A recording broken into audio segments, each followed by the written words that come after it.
I'm Dr. Daniel Kantor, Neurology in Real Time. I'm so happy to be joined here by the keynote speaker who did the opening address, by Dr. Jim Bowen, who is the founder and medical director of the MS Center at Swedish right here in Seattle, Washington. You spoke about teamwork, you spoke about climbing. Tell me more about this team approach in multiple sclerosis.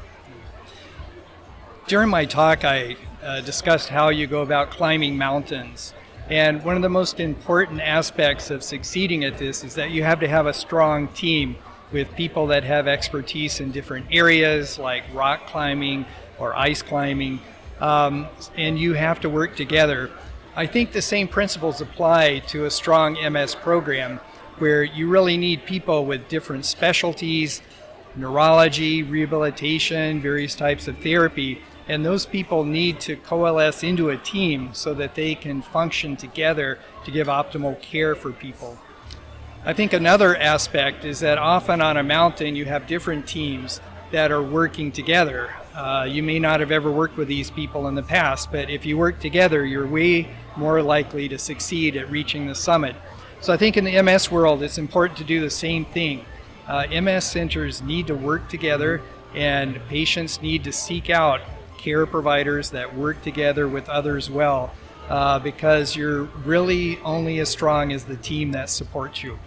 Well, I think that team approach is so important. We've talked for several years now about this idea of the multiple sclerosis team approach rule, or MSTAR. And the idea is a simple one. It's what you talked about today. The person with MS is at the center of the team. All of us on one side, the doctor, the nurse, the physical therapist, the occupational therapist, the social worker, we are backup to that manager, and that manager is the person with MS. They're like a general manager of a team. On the other side, you have the people who are more important. You have the significant other, the family, friends, community. In the South, community often means religious community. Then you have the MS job, whether you are seeking disability or whether you're trying to use American with Disabilities Act to retain your job. And then you think about the MS community overall. There are nonprofits, large and small, that are there to support people with multiple sclerosis.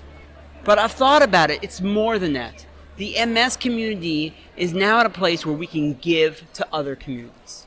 And each of these MSTARs working together is how we lead to the multiple sclerosis patient network. Some people say that the apocalypse is going to be bad or not so bad. I live in South Florida, and so I witnessed now when a hurricane came last year, and we thought everything was going to happen bad. People who you wouldn't expect to started getting mean to each other, started pushing each other, started swearing at each other. But people with multiple sclerosis in Orlando and in Tallahassee helped each other.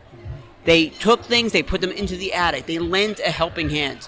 And I think maybe natural disasters, and we're seeing more of them nowadays, I think natural disasters helped us separate who is really going to be a good team player and who isn't. And the same thing is true with the diagnosis itself. Multiple sclerosis can stress a family.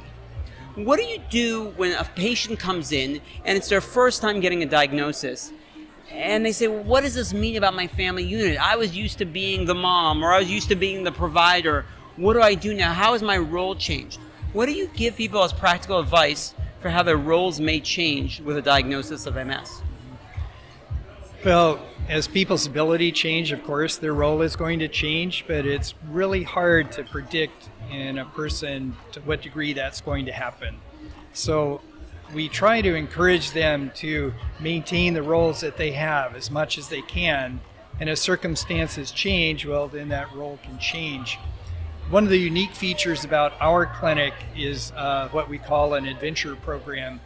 And we try to take that little spark of what made them human and build on that. So if they're an outdoor person, our adventure program will take them back, wildflower, look at the wildflowers in the mountains, even though you're in an electric wheelchair, or take them camping or sailing, or get them to participate in the theater and music and various aspects like that. So I think if you can keep building on that part of them that was really what made them human, that's how you keep them engaged and involved in the activities in their family and community that they used to be leaders in, but now they maybe not have the abilities to do that anymore.